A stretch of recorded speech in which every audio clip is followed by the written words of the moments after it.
Hello, Flandy friends. So, I was recently recommended a YouTube channel called Mystery Incorporated, which is a live action take on Scooby Doo with a more adult theme. Think of it like a CW version of Scooby Doo, like Riverdale is to the Archie comics.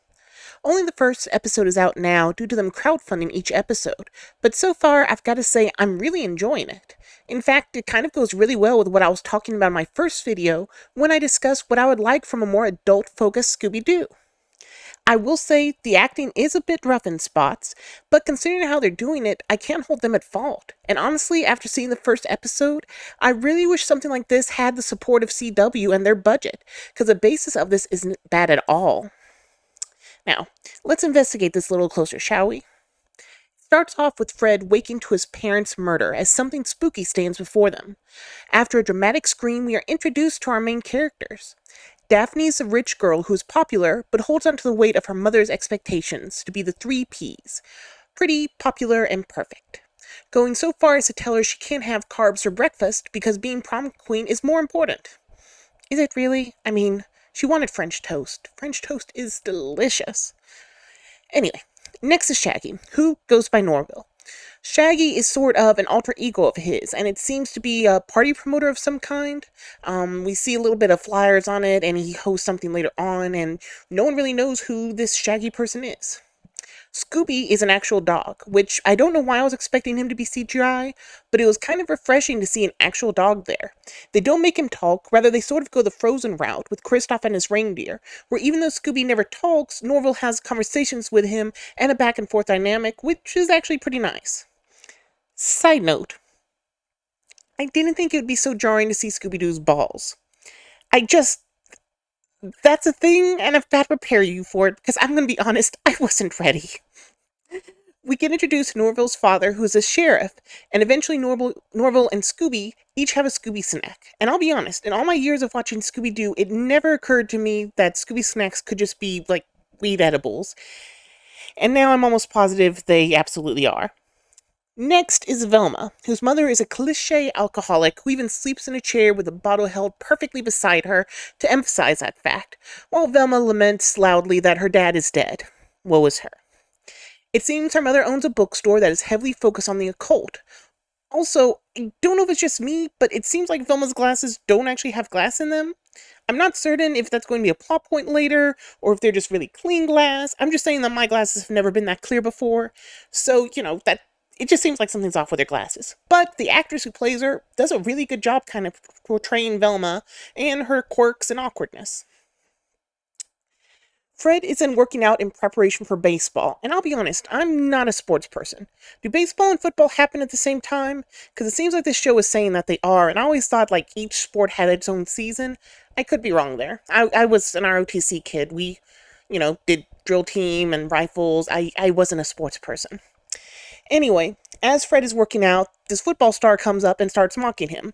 He hates on Fred and makes fun of him for having dead parents, which at first I thought was, a dick move, given the fact that, it's just, a dick move. But later we learned that Fred's parents had just recently died. Like, not a year ago or, not several months ago. Like, this is maybe a few days to even a week. And yikes. Even Flash Thompson gave Peter Parker a pass when his uncle died. There's bullies, and then there's being Satan.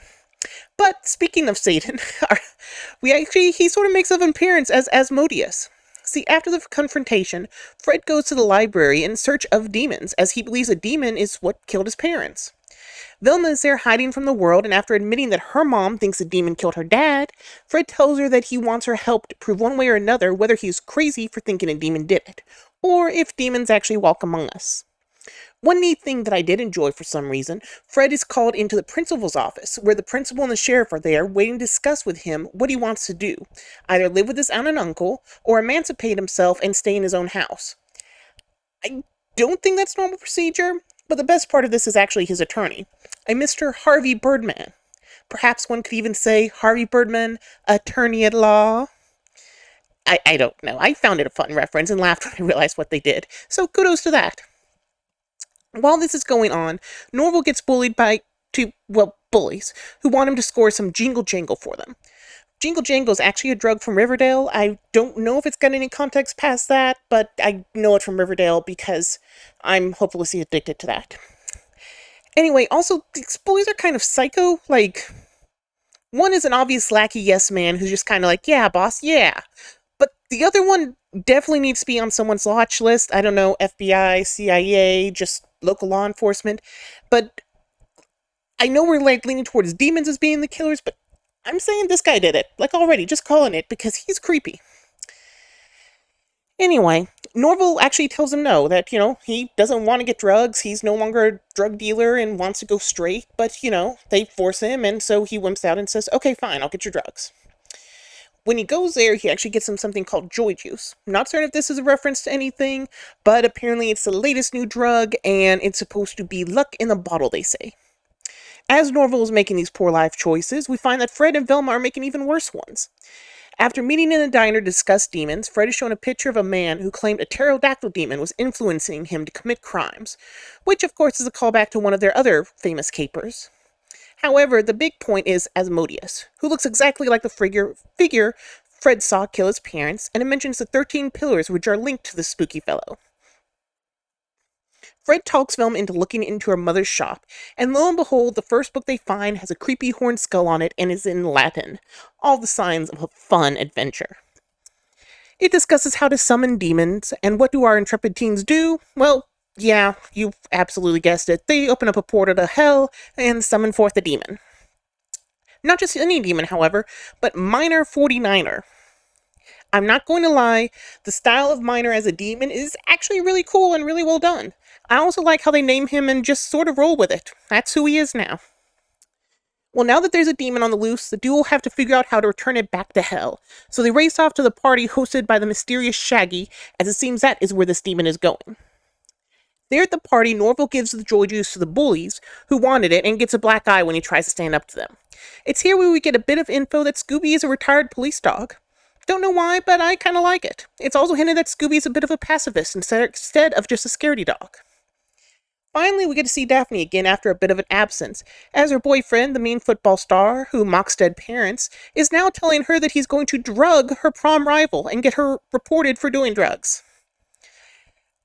Is everyone a psychopath? Anyway, that's apparently why the lackeys were getting drugs from Norville, so, they could drug a teenage girl. So as that's happening, of course, Daphne is not a horrible human being, unlike we've seen in the Velma TV show, and doesn't want to see the girl get drugged, even though she doesn't like her. So when the time comes, Daphne bumps into her, causing the girl to spill the drugged drink.